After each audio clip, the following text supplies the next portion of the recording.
Hello, everybody. Welcome back to the podcast. Today we have Ravi on our show. Ravi, thank you so much for jumping on. Where are you going from today? Thanks for having me, and it's a pleasure joining you as well. I am joining you from Tallahassee, Florida. If you are not familiar with Tallahassee, it's been quite famous in SNL skits as the least famous city in all of US, and that's about the overall introduction about the place I'm from.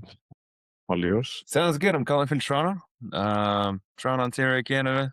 So we still got winter here while you got summer. So lucky you. I was reading about Go Global 101 history, and the deal that got me was how you hit Google algorithm problem in 2010. Several clients losing leads overnight, and instead of finding another ads platform, you built an entirely different lead generation model from scratch. What made you go that route rather than just pivoting to a different platform? Right. It's well at the time Google was pretty much the number one platform available. You barely had something like Outbrain for content marketing scratching the surface. I don't think Meta had been any more prevalent in terms of its ad platform, even as a option to present ads. Twitter was nowhere in the space of serving ads. So that was the biggest monopoly in the market for reaching out to customers. SEO was the de facto thing that people did. I mean, you create a website and then you commit to a team for at least 6 months to 18 months to get yourself in the search engine ranking, on-site optimization, off-site optimization. That became the lifeblood for many companies that specifically depended on business from the US, and 95% of outsourcing that was happening was from the US. So it's just the only source that dominated the market. There was no other alternative as far as the platform is concerned. You did have an option to do email marketing, but if you didn't have the right database with you, what you are doing is spamming. You can follow the protocols of scan, spam act and stuff, but that's the only other alternative that was left to you. So that's the situation where we came across that problem, and we started finding ways to circumvent the entire dependency on Google, and it has been a pretty consistent journey from that point on. Now, the way the technology has evolved, specifically the marketing technology, is evolving. People are still doing spamming, people are still advertising in Google's and stuff, but the overall quality in leads, return on investment on your ads has depreciated. Even Google is unable to deal with the spamming that is happening there. Meta does, give you quite a good, faster results for lower cost compared to Google, and the quality is still, something that's not too desirable. LinkedIn eventually came about. It's okay for specific type of messaging, specific type of services, but not for, it's not like one size fits all. So yeah, so these are the paid advertisement options. The real challenge was to find, what does a small company which doesn't have deep pockets do to survive, do to find track customers, lucrative customers. And that was a journey that we ended up taking on that venture. And as of now, a framework we evolved, basically we called it as PPNA, that is Position, Promote, Network, and Contract. That has remained the consistent model that has generated results, is able to generate good results and costs significantly less. Also, it allows you to tap into for high value projects. If you're aiming for something in the ballpark of $1 million+, this is the right model for you. Or anything above a few $100,000, this is the right model for you. It doesn't work for B2C, but it's mainly B2B. Yes. Can you elaborate more how it works? What are the components and what are the frameworks? The simplest way to put it is very much akin to word of mouth marketing, meaning which you network and then you network through a trust channel. Now, this trust channel is something that has multiple degrees of connects, which also serves as a verification point for somebody who's meeting you. Let's say you're going out and providing an AI service, and there are way too many AI service providers in the market, right? Probably more than the number of developers anyway. That was a joke. How does a company select you, or why would someone select you against every other provider out there, right? It all comes down to a few decision making factors. If you're looking at a very enterprise way of selecting a vendor, then they basically go through some pre-qualification, technical qualification, and finally the commercial engagement happens against a scope of work. And scope of work could be pretty much very broad. to begin with, or it could be small and then it could eventually grow. But that's often not the way an individual decision maker works in a mid-sized company. It's mostly on vibes, the dependability, the trust factors. They're risking a decision based on your capabilities, and what you do could impact them in a very, very significant way. How do you convince that this person is going to stick around and solve my problem? Is not going to just cause another, introduce a newer problem while solving a smaller one. And at least a problem that you know is something you're comfortable with. If you solve that problem and introduce a newer problem that you don't even know exists, that's a risk they carry, right? So these methods basically try to de-risk the process of selecting the vendor as a process of introduction itself, as a process of placement itself, and that's how we go about making those connections happen. And as of now, we are able to get people who are thorough in their professional background, who have established history, and these conversations with them allows them to build the trust required to make an introduction happen. When the introduction happens, it comes from a trusted source, so the quality as well as the value of that conversation is high.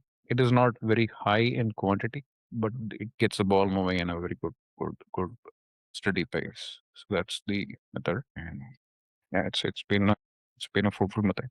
Okay. So Go Global took 16 years to build into what it is today. And that's very deliberate. Patient pace in a world that celebrates overnight scale. Was the patience intentional or did circumstances force it? It was very deliberate in the sense, the kind of challenges we would face and the kind of problems we were expected to solve. It's not something you can just hand over to somebody and then have a small team built overnight to work on those problems. They would be very meticulous, very subject oriented, conversations. The scalability of the company was always limited. You need to work with specialists, and you cannot have enough of specialists. So that was the constraint that we had.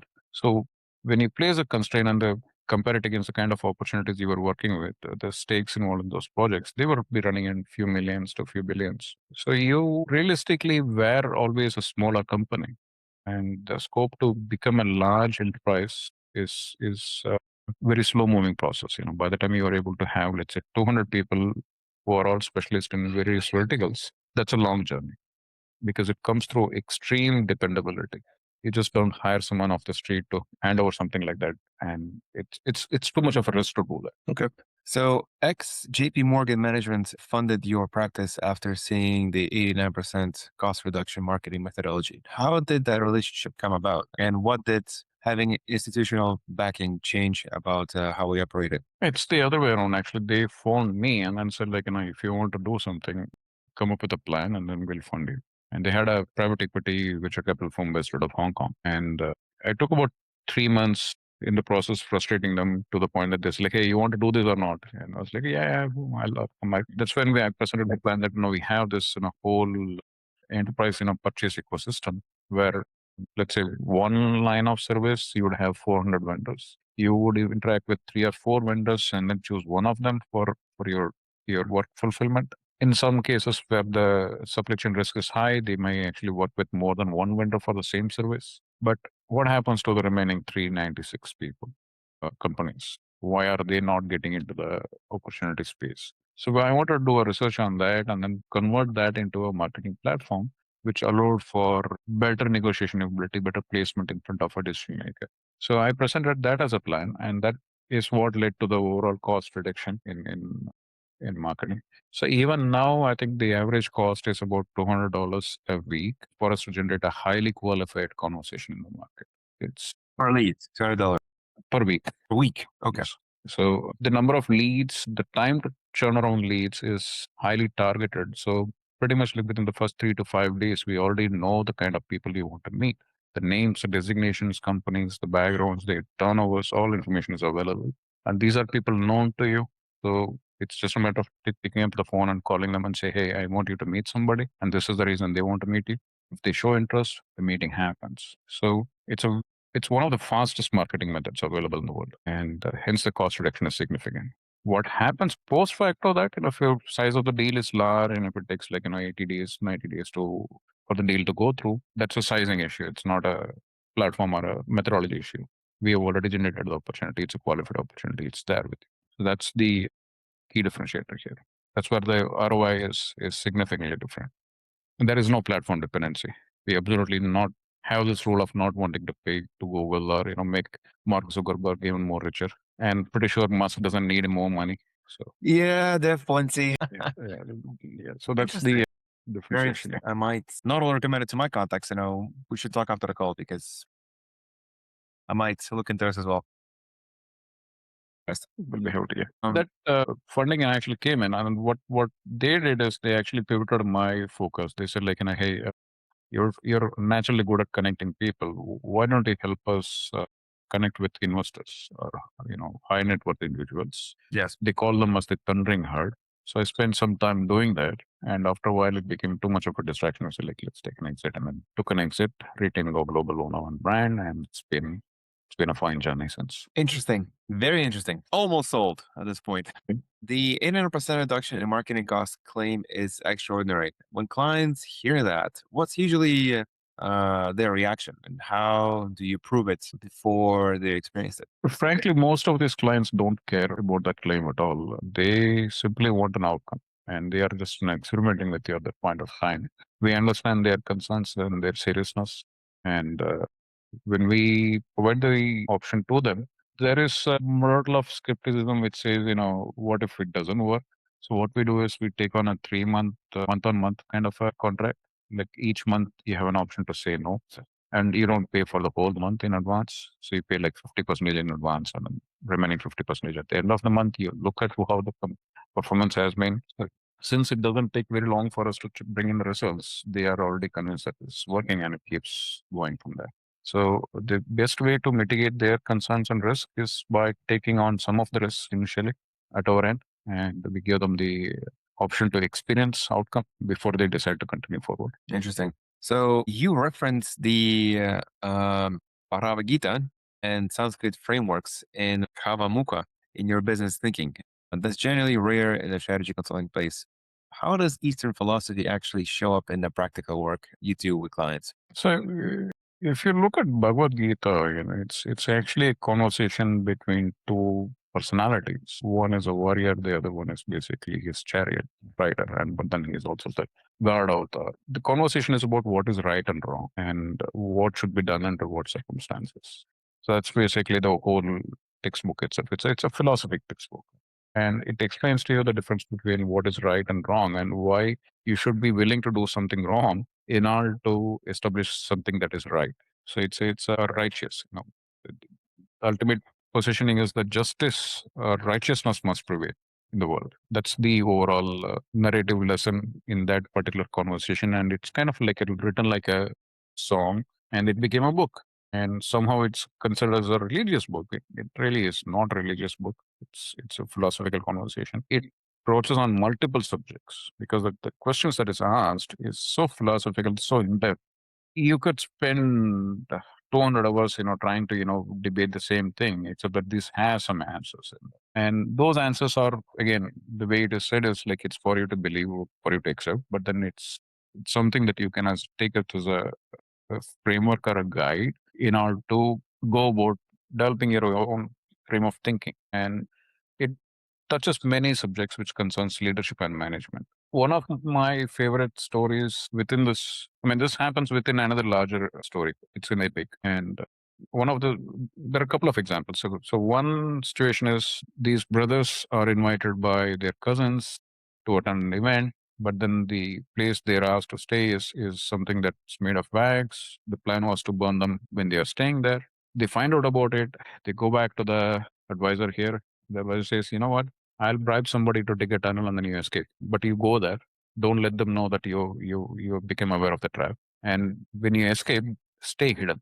They are like, why? It has this kind of lessons. Like, the idea is one, someone wants to eliminate you. You don't know why they want to eliminate you. And by eliminating you, what is that they seek to achieve, right? So the second thing is, if someone is trying to do some harm to you, it might be prudent to remain somebody who is visibility to them. It's better to let them have the impression that they are winning in order to get a better understanding of what all it is going on, and then have much more better plans made it to counter them. So it has a treasure trove of these kind of lessons. That's the That's the reason that I kind of, inclined towards that. So many of them, could be applied for marketing as well. Guerrilla warfare, or, if you are so small and then you're facing a much larger enterprise, how do you go about winning against something, that has bigger treasury, bigger army, bigger workforce than you do? And these are the methods that you can draw from that.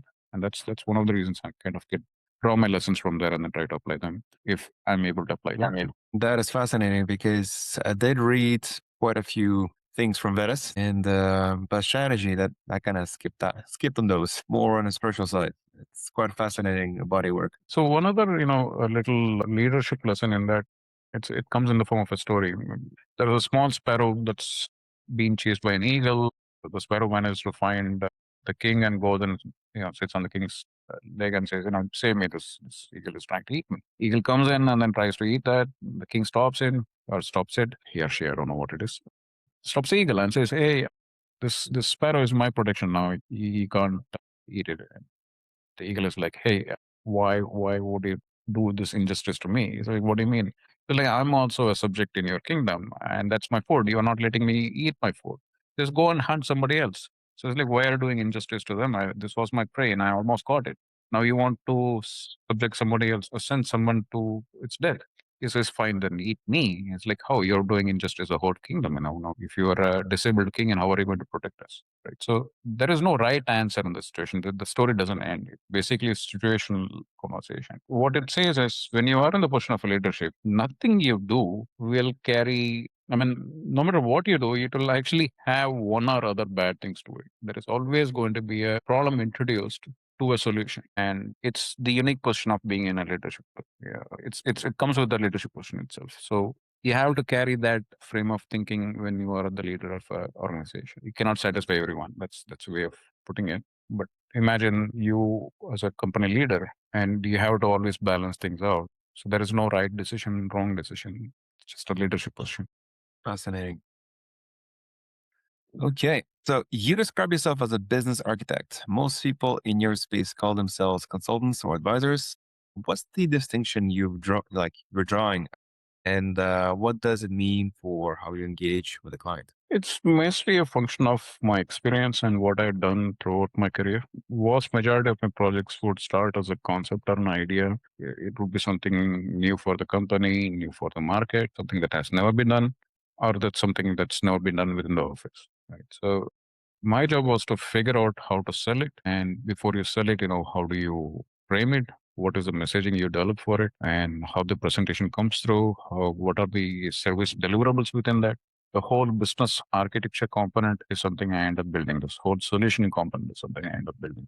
So it became a repetitive thing. I still do it even today. So it's just not something that I've ever been able to walk away from. Hence the term business architecture. And there is even some sort of a mechanization that goes as market demand driven architecture. And that scientific methods do exist. And I am familiar with a couple of those methodologies. So hence the definition or hence the identification with that. Okay. You work exclusively at the D level and the CXO. What does that boundary do for the quality of work? And what happens when a client tries to pull you into lower level conversations? Luckily, that hasn't happened at all. They're, in fact, quite cautious about introducing me to their staff. So it's not something I can speak about in much in detail because the CEO or the directors, when they're talking to me, they are talking about something that's been plaguing them, and it usually is a pain point conversation that I don't feel that they had been very comfortable having their staff around or executives around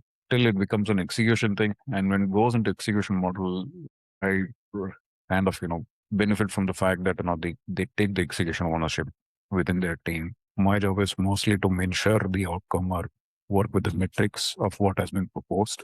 There had been situations where I'd be given the team to do the execution, and that's a different experience. So that's something that I have to build from ground up, work with. But yeah, it's just there have been few occasions where I had to build my own team for these companies, and those teams eventually went on to become much larger teams after I'd built it up. Okay. Thank you. So you're actively helping Indian companies establish U.S. market footholds right now. What's driving that wave? Why are more Indian founders and business looking at U.S. market specifically at this moment? I mean, wasn't the case when I started it. That was the time when vast majority of outsourcing was happening. Somewhere around the time of 2010s or a little later, I think the push from, I mean, it started with George Bush and continued on by Obama's administration, and it's been steadily continued by every administration in the US to reduce the outsourcing to offshore markets, whether it is India or any other market. And as a reflection to that, around the 2010s, again by 2014, the new government that has the current government that came to power at that time, they came up with a massive corpus to understand that the outsourcing based dependency is not going to be a major stay in the coming years. So what happened is, instead of trying to cater to the US market as a service provider, they said we have all the skills, why don't we bring it and then convert that innovation and skill sets into something that caters to the Indian market itself. Thus, the startup, boost started happening. The push from the government itself, they put a couple of $1 billion into funding various startups, and it's what led to many unicorns being, formulated. But uh, that's a shift in the market. I would say, it started as a very minute shift and then it became a major shift. Now the wave is significantly higher to start your own business, do what America did in the Silicon Valleys in the early 90s. It's happening in the country now in India. But there are still businesses that's been around for that time, and they have had only, they have built their entire business model around servicing the US market. So they still have a lot of revenue coming from US. It's not dead yet. The advent of AI would have made a huge chunk of them go obsolete. It's just a matter of time, maybe another 2, 3 years before the outsourcing market is completely dead. At which point, I'm only left to do with, I'm like, we still specialize in concept of commercialization. So wherever the concept is coming from, it doesn't matter to us. We are based in US right now. We are pushing for there are at least a few projects which is impacting the economic development initiatives here. So it's evolution that we are witnessing. Okay. And it's a great time with the AI disruption happening. Good Great for us. and scary time at the same time. The world's going to look very much different. Yeah. You being a coder at a scripting level is no longer going to pay the bills for you.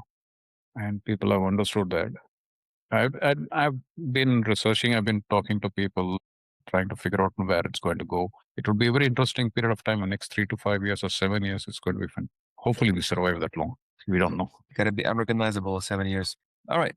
You're expanding capacity and evolving the business model to attract a global customer base. What does global actually look like for, Go Global 101 in 6 to 12 months? Which markets, which sectors? So, giving an example, I took on a client who was only catering to the US market and pivoted their, spending on ad and everything to first, we started with English speaking nations, Canada, UK, Australia, New Zealand. And subsequently, we expanded to US friendly nations, so Korea and Japan, bits and parts of Europe, and the total was about 15 countries for the same budget. And the outcome, the return on investment, the number of leads went from 3 to 5 leads a day to averaging almost 230 to 40 leads a month. So that's a global push. And a smaller program that we have recently taken up, something that was highly localized to a city. They didn't realize the kind of value they had for international audience. Now they are also, realizing that they can go global.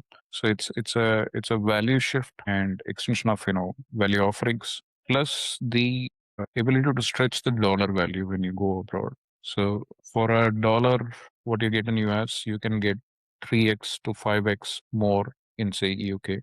So it's Yep. more value for your money. Yep. When we make that pivot happen, it seems pretty obvious when that pivot happens, but before the pivot is made, the thought process or some barrier and thinking is there, which is what we try to remove from the equation and then demonstrate that, hey, you can benefit from doing this, and at the time you have gone global. Okay. All right. Now, if you had a magic wand that could fix just one thing inside Go Global 101 right now that's slowing the mission down, what would that be? Accumulating more specialists. So it's been a very slow burn to bring in more specialists, to help them, align in the direction that we need to work on. Again, which is an interesting problem with AI, is the specialist knowledge is now with AI. You can ask the AI, some specific questions, and it'll just throw good number of answers. However, it doesn't completely negate the need for an expert in that subject, meaning which a true expert would know what the AI is churning out is complete garbage or not. If you don't know the subject, whatever it shows, you might think, oh, that was the right answer, but someone who knows the field will be like, no, that's complete nonsense. Where did you think of it? And completely hallucinated the whole thing. So with a mix of expertise and AI, the competency that I'm trying to bring in, and the plan is to have at least 150 more specialists join into the company in the next 2 years span, and be very regional about it. That's the that's the problem I'm working with right now, and hope there is a magic wand that just makes it happen. It's not going to be that simple. That's all. Gonna be a magic wand, that's for sure. Okay. All right. Sounds good. So, Ravi, there's been a genuinely fascinating conversation. 16 years of methodical building, Eastern philosophy applied to strategy, and the marketing cost model that JP Morgan founded. This episode is going to be one of the most interesting ones. We'll put it out. And I send you a summary once we've compiled the series. Thank you.